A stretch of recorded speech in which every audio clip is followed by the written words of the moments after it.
Welcome to our rainy Sunday. It has been storming really bad. I think the sun may be starting to come out. I really hope so, because we still have to, you know, take care of our farm. So what are you doing, Maya? I am slicing overripe bananas because our kids won't eat them when they start to have brown spots. But then if we dehydrate them, it's like their favorite snack. Yeah. So we're basically bamboozling our kids into eating bananas too. And I'm actually caramelizing some onions because whenever I feel particularly, I don't know, uninspired for food, and that happens, but on days like today, whenever I can't be outside, I feel like I should cook and get ahead of things. I always just caramelize onions, because if you just slice up like 4 or 5 onions and put them in a cast iron pan on low, it takes probably like 45 minutes to an hour. Just put a little bit of oil or butter or something in the pan, not a lot, and just cook them down until they're nice and brown and super sweet. And then you can stick those in the fridge, or you could freeze them, and they make everything better. I think we're gonna use some of them with dinner tonight. It's really good to make mashed sweet potatoes and mix in caramelized onions. So good. So that's probably what some of these are gonna go to. And then the rest I'll stick in the fridge, and we'll use them this week in like quiches. What are you doing, Bear? Oh. Hey, the sun's come out. I think that's false. False? You don't think it's gonna last? Well, the rest of the day says 90% rain. And oh man. I saw the radar. It's like, this is like a... Is that what it is? Oh, well, while it's out, maybe we should run out and feed the animals. What do you think?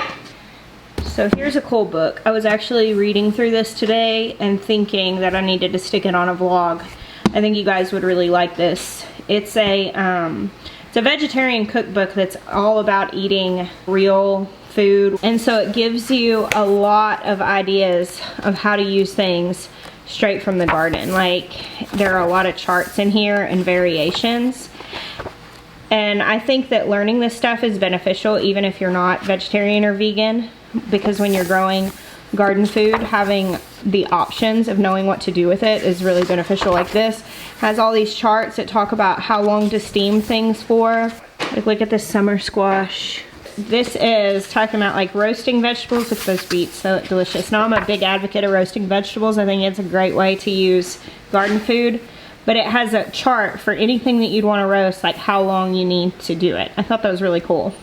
Oh, hey Con, what's up, man? Hey.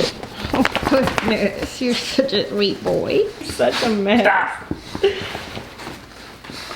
Oh, what a lover.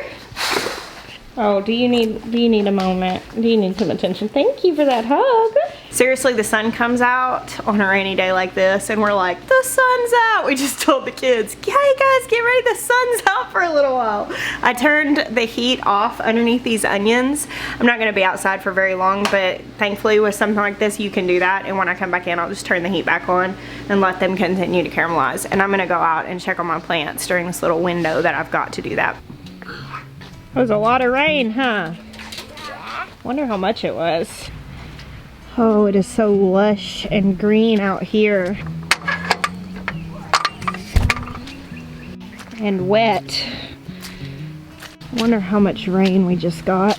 Well, I thought I was gonna check the rain gauge and tell you guys how much rain we got, but apparently at some point my rain gauge froze during this winter, and it is no longer with us, so I have to get a new one. Look, my roses are starting to open.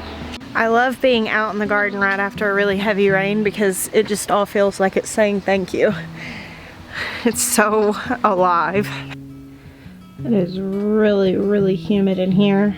Just having the door open for a few minutes kind of is mellowing it out, but goodness. I had every intention of planting all my tomatoes the other day, and then we have a couple of days on the forecast which are dangerously close to freezing, and I decided to hold off.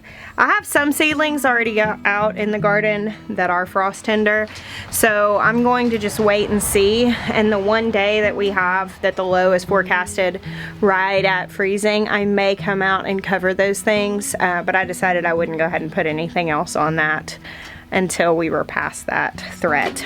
All the days after that seemed to be warm. This one just came out of nowhere, and that's always the risk of planting out in the spring. Some people like to just wait weeks after the threat of frost just to make sure, but I take the gamble. It's worth it to me for the possibility of being ahead. As long as you're prepared to keep an eye on it, make sure you don't get caught by surprise with the freeze, because that really stinks. One of the things I was going to do when I planted my tomatoes was also plant out my Mexican sour gherkin cucamelons. I've got those started in the greenhouse, and I was going to put them here, but I decided to wait. Oh, hey, look. That's a noodle bean. Happy birthday, noodle bean. And look at this clematis. Isn't that lovely? I've got 4 different plants here on this trellis that I want to come all the way up, and they'll be really heavy after a while. It'll probably take a year or so for those to get really established. Now, I moved this over here. This is a trough. This used to be in our goat yard, but it's got some cracks in it. It doesn't really hold water. I know it's got a lot of water in it right now because we just got such heavy rain that all fell last night and this morning, all this water. But it does have a slow leak in it, and I think right now, because it's on this solid ground, it might be holding water a little better. If it's on anything uneven, it leaks out a lot faster. I don't ever throw away containers like that though. Once they bust, they become planters. Now that is no good for a trough anymore, because obviously we want to be able to fill our animals' waters up every day and them have that. And so I need to go ahead and drill some more holes in that, and I'm gonna plant, I don't know what I'm going to plant in it, but I'm going to plant something in it. I thought about planting more mint in there. You want to contain your mint. Mint is a bully, and it'll take over your garden. The other idea that I had was maybe putting some cut sunflowers in there, because I really want to grow cut sunflowers this year. I was a little worried about all these plants that I put out here, but they're looking okay. I haven't even transplanted most of them yet. They're still in the pots I bought them in. Look how fast the weeds grow. Isn't that crazy? We just put this top layer down just a handful of days ago, and now it's just filling up with weeds. Those are onions down the middle, but all this other stuff is grass. Hey girls. Hey. Wow, check that out.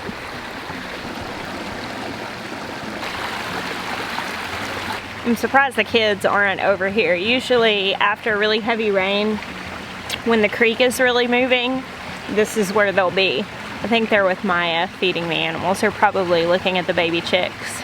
Maybe we should go over there and check it out.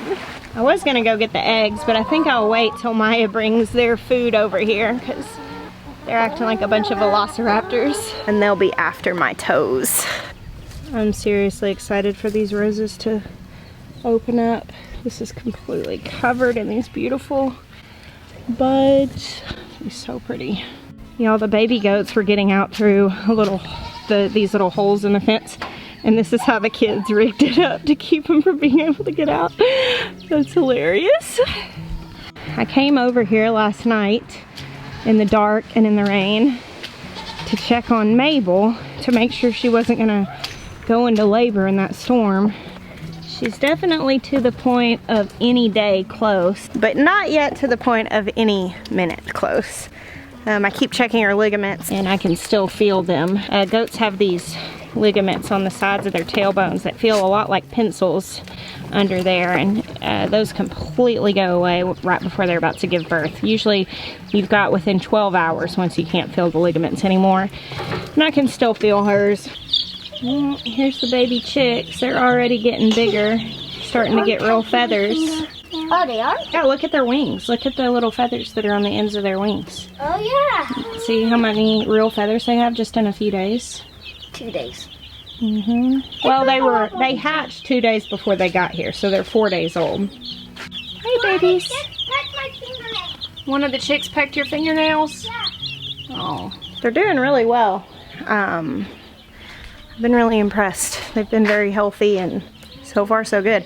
I was a little nervous also last night because we were getting all that rain. I wasn't sure how this was going to keep it out, But Maya came over last night as well and checked on them, and they were dry, and they are dry this morning, so that's good. I will tell you though, it never fails, even if you provide shelters for your animals to stay dry and out of the rain, especially if it's raining for like days on end, eventually they just decide it's not worth it. They can have all their food and water inside their shelter, but at some point they just decide that they would rather be outside and soaking wet.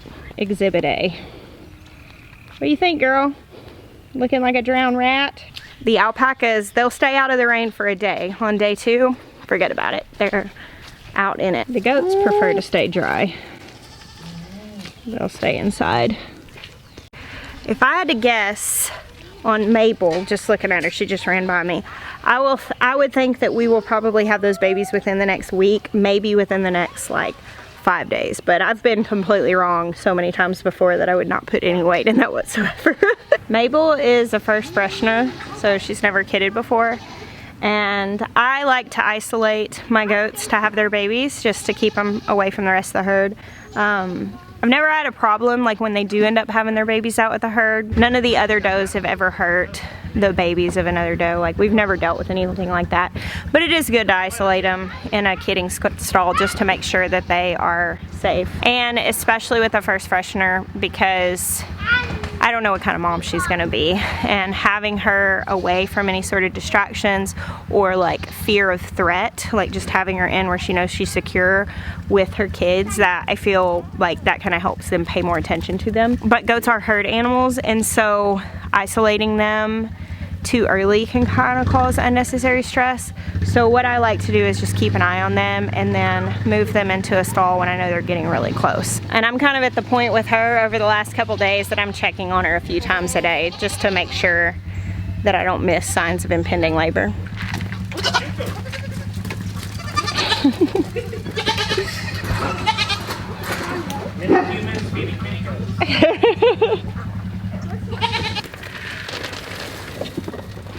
Good job, Toby.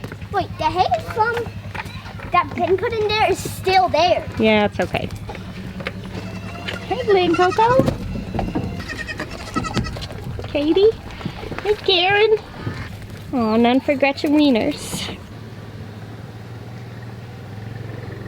The rain clouds are starting to roll back in. Rainy days are significantly better when there's a little short reprieve to do the farm chores in the sunshine rather than in the rain. Now to turn my onions back on, get back to caramelizing. My onions are starting to get good and brown over here. And Sweet Maya just brought me this in. 13 eggs in one day. Pretty good, huh? I know a lot of you have chickens, and so you already know this, but for those of you who may just be in the dreaming stage, you can actually keep your eggs on the counter for a couple of weeks. As long as you don't wash them, they have a coating on them that's called the bloom, and a lot of times you can't see it, but sometimes you end up with eggs that have a really heavy bloom, and we joke and say that when eggs come out like this that the girl's sprayer's broken, but that's just a really heavy bloom on this egg. And I have one chicken that lays that has that real heavy coating. You can just leave them on the counter, and I have this little thing, it's actually called an egg skelter right here that we keep the eggs on, where you pull the oldest eggs from the bottom down here and you add the new ones to the top so that you're always using your older eggs. We're getting back into the full swing of things. This is the first day we've gotten over a dozen in a single day, so they're really cranking them out. Probably by next week, at the rate that they're increasing, we should be getting about 20 eggs a day out of the flock that we have. And we have 5 sons, so I've mentioned before like how many eggs that we eat in our house, and people are like, that's terrible for your heart. And when you divide it by 7 people, we're not just sitting down eating like dozens of eggs each regularly. Like we actually don't consume that many eggs each, but 7 people is a lot of mouths to feed. So with that, we're not eating 20 eggs a day. We're giving them to our close family members. Well, y'all, thank you for hanging out with us today on our little sunny break on a rainy Sunday afternoon. I bless you guys. Until next time.